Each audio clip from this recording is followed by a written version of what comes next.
We've already in the past found the area between a function and the x-axis between two boundaries. But sometimes we have more than one function involved. For instance, if I had, say that is function f, and this is function g, and I want to find this area between those two functions. Oh my gosh, I already used up my whole spec. Do you need some paper? All right. Any idea of how I could find the area between f and g? Take the area of F and then subtract that, or subtract from that the area of G. Okay, if we take the area of f, the upper function, and subtract the area of the lower function, that should leave us with the shaded region. Really, what we're thinking about doing is if we have little rectangular strips in between the two functions, remember when we first found area, we found the area of the rectangles, we did a Riemann sum. This is the same idea. We've got, and I'm drawing the rectangular strips for a reason, because in a few minutes we'll have some horizontal strips. But if you have rectangular strips, then that means your functions are going to be in x. And to find the area between f and g, we're going to integrate, say we're going from a to b. So if we're just going from a to b, that's what we want, just from a to b. And I'll erase this if I can. So that's the only area that I want to find, between a and b, between those two curves. So it's a good idea to draw the functions or look at the functions, because you've got to figure out which function is the upper function and which function is the lower function. So in order to find the area between f and g, we take f of x minus g of x. And we integrate. So it's not a difficult thing to do. Sometimes we'll have to find our limits of integration. Sometimes they'll be given to us. So we're going to look at some different examples today. Sometimes where they're given, sometimes where we find them. But basically, it's the upper function minus the lower function. So it's just one of those things that when you see it, it makes pretty much sense that that's how you do it, since you already know how to find the area between the curves. So let's just look at an example. I want to find the area of the region that's bounded by y equals x squared plus 2, y equals negative x equals 0, and x equals 1. So it's a good idea to graph it. This is one you would probably not have your calculators available to you if you had one this simple on the test. Because these are functions that we can graph pretty easily. If we graph y equals negative x, well, that's just a slope of negative 1, and it's just going to look like this. And it's hard to sometimes graph just right on this. So there's y equals negative x. If I graph y equals x squared plus 2, well, that is just a parabola that's shifted up 2 units.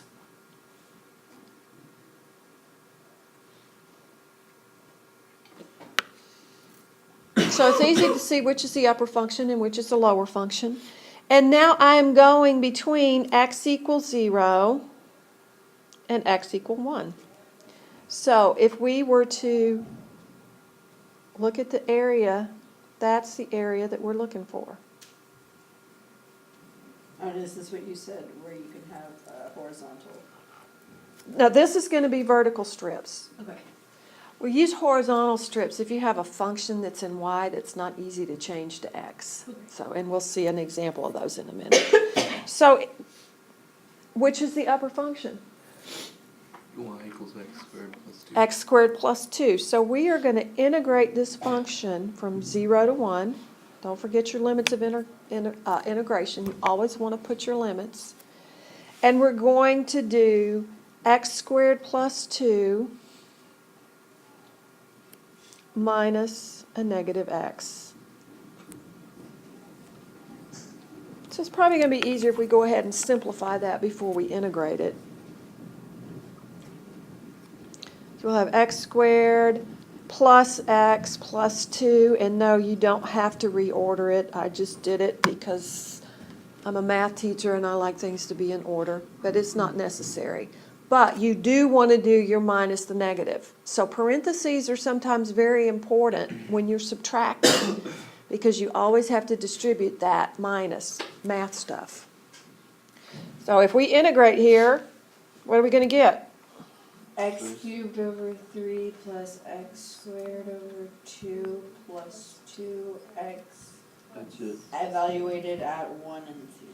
I love it when we evaluate at 0. True. Because then all we have to do is plug in our 1. So we're going to have 1/3 plus 1/2 plus 2. And so that's 2/6 plus 3/6 plus 12/6, which is 17/6. If you couldn't use a calculator, I would expect to see the 17/6. I'm getting a look over there, so let me pause it. Okay, in the last example, we were given some limits. Those graphs didn't intersect, but sometimes you're going to have graphs that do intersect. And if your graphs intersect and you are not given limits, then you need to find those intersection points.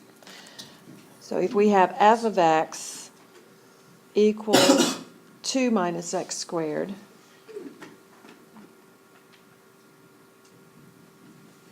and g of x is x. Again, this one's pretty easy to graph. 2 minus x squared just means that that's the parabola flipped upside down. So it's going to look something like this. And y equals x is going to look something like this. And so the area that we're looking for is from here to here. So how do I figure out what those intersection points are? Will I get a new calculator? No, You have to, because this would probably be a non-calculator. No. Oh, what do we do? Oh, would you Yeah. take the derivative and set it equal to 0? No. No, you just set them both equal to each other. Set them equal to each other. I did. Find out where they have the same value. So 2 minus x squared equals x. And I'm going to go this way. X squared plus x minus 2. Factor.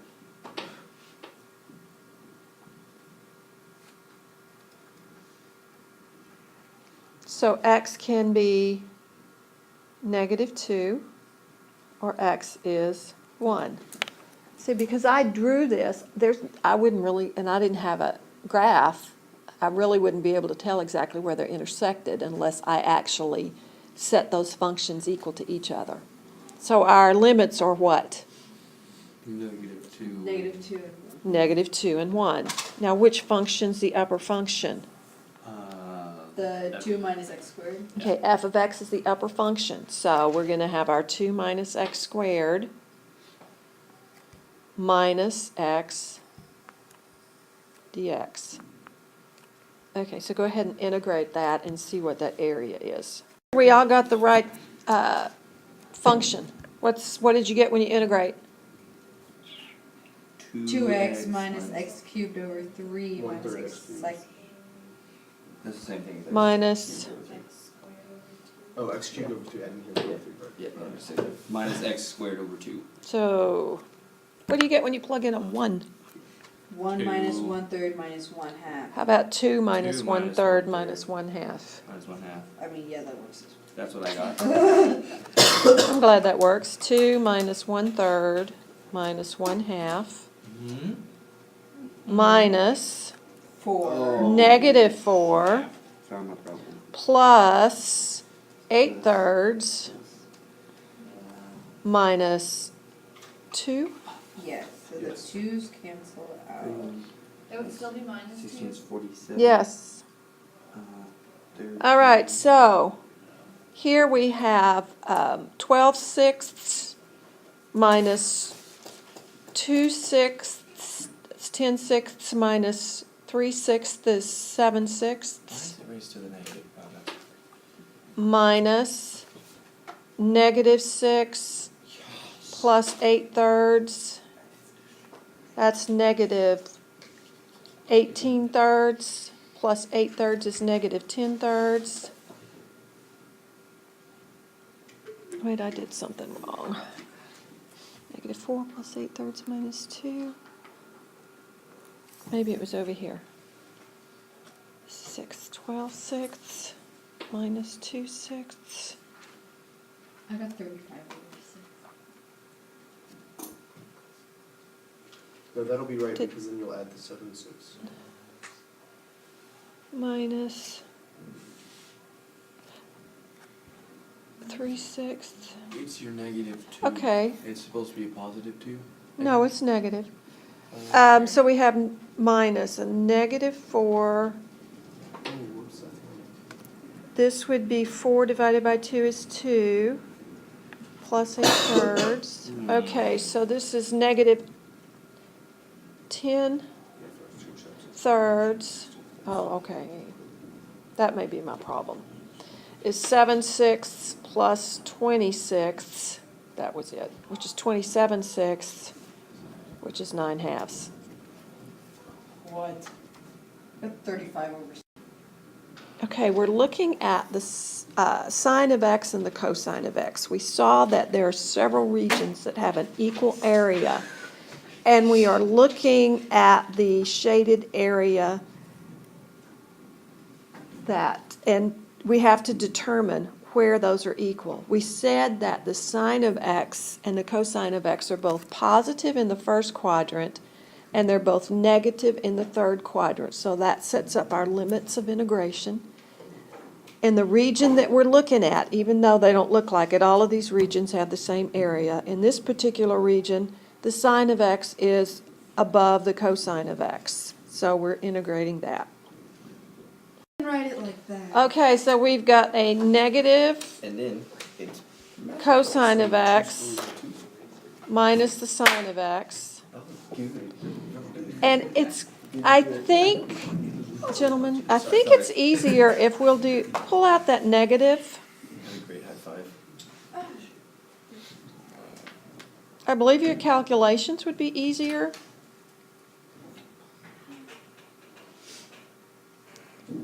All right, so if we do that, 2 squared root of 2? what's the cosine of 5 pi over 4? Negative square root 2 or 2. And the sine of 5 pi over 4? Negative square root of 2 over 2. See, she's on my. Minus the cosine of pi over 4 plus the sine. Doesn't even let us say it this time. That one's so easy. That hurts. So here we have the opposite of negative 2 square roots of 2 over 2 minus 2 square roots of 2 over 2, which is the opposite of negative 2 square roots of 2, which is 2 square roots of 2. Now we should expect to get a positive number because you're looking for the area between the two curves, so we should expect to get a positive number. Yes. Functions that we're going to look at intersect more than once or more than 2 points, and we're going to have to find all those points of intersection. So if we have the function f of x equals 3x cubed minus x squared minus 10x, and g of x equals negative x squared plus 2x. Now, we're going to work through this like we don't have a calculator available because this is a simple enough function we could figure out what's going on here. When you have a cubic function and the leading coefficient is 3, your end behavior, if it's a positive leading coefficient and an odd function, your end behavior is like this. Think about what x cubed looks like. If it were negative, those would reverse. All right, on the second function, because it's a negative x squared, we know our end behavior is going to look like this. And I just do that so we get an idea of what that function could look like. Now, if we kind of graph the function before we find the points of intersection, what I want to do is find the zeros of each function. So for f of x, I'm going to factor out an x, and we'll have 3x squared minus x minus 10. And I think I can factor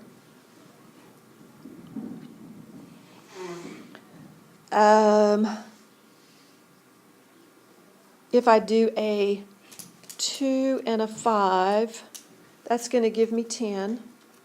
And if I have that one negative and that positive, does that work? Yes. Okay. Yes. So x could be 0, that's a 0. X equals negative 5/3, and x equals 2. Those are my zeros. That's the grown-up method of factoring. Well, I was never taught it, so I'm just a kid. Yep, you got that right. Yeah, well, Is that negative 5 then? I didn't Yes. use sarcasm. All right, so we're going to have an intersection here, here, and that's not quite negative 2, right there. So if the end behavior is this way and this way, I don't know exactly what it's going to look like, but it's going to look something like this. I just need an idea. Something like that. Don't really care exactly how high it is.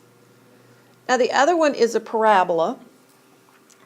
For g of x, I'm going to factor out a negative x, and we will have x minus 2. So x is 0, and x is 2.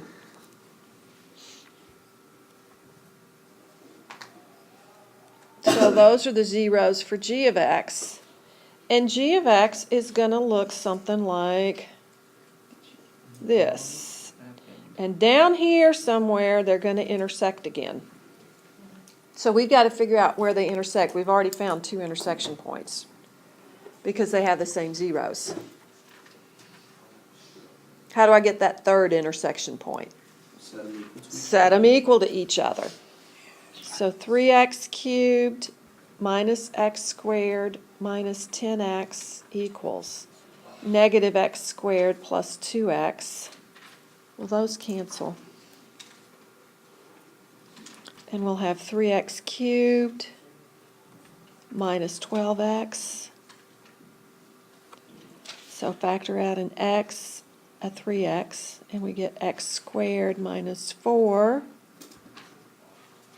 We get x is 0, and x equals plus or minus 2. Now remember, I haven't drawn this to scale. So right here, when x is 2, is where they also intersect.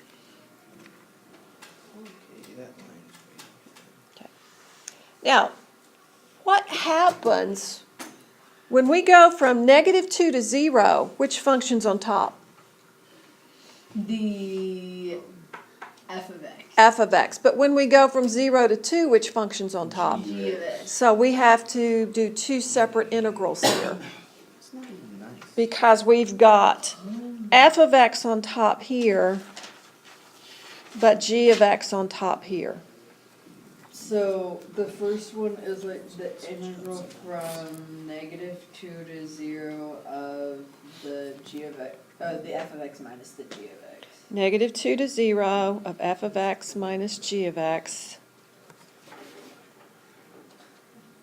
plus from 0 to 2 of g of x minus f of x. If we don't do that in order, you'll get the wrong answer. No, if you go all the way from negative 2 to 2, it's going to be wrong. You have to look at where things switch. Okay, please don't. All right, so take a few minutes and let's see if you can get that. We get for our function here? What's your function? Once you Three. integrate? 3/4 x to the fourth minus 6x squared. Plus, Is that all on that? Okay. that's Yeah. on that one, and then plus negative 3/4 x to the fourth plus 6x squared evaluated at 0 and 2. Agreed. All right. Where'd you put 6? How are you there? Oh, Okay. because you did, I mean, is everybody okay? You're not okay with that? because when you integrated that, the 12x, when you, about the 12x, you kept the 12 and then it's x squared over 2, What? 12x. the one from the problem. And over here you have negative x squared plus 2x minus 3x cubed plus x squared plus 10x. So you have to combine Okay. and then integrate. So Joe, did you get that far? I did get that far, but I screwed up. Do you see where you messed up? Okay. Joshine, you okay? If we Yes. didn't put everything together and we kept them as, Oh, you make it a lot harder, okay.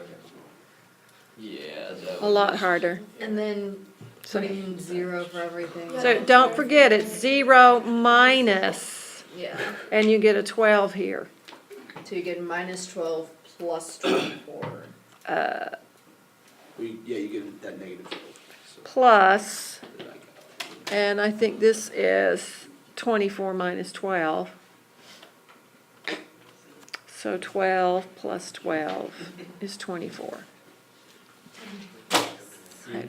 We'll do the horizontal strips tomorrow. But your assignment is on page That was the assignment. 4.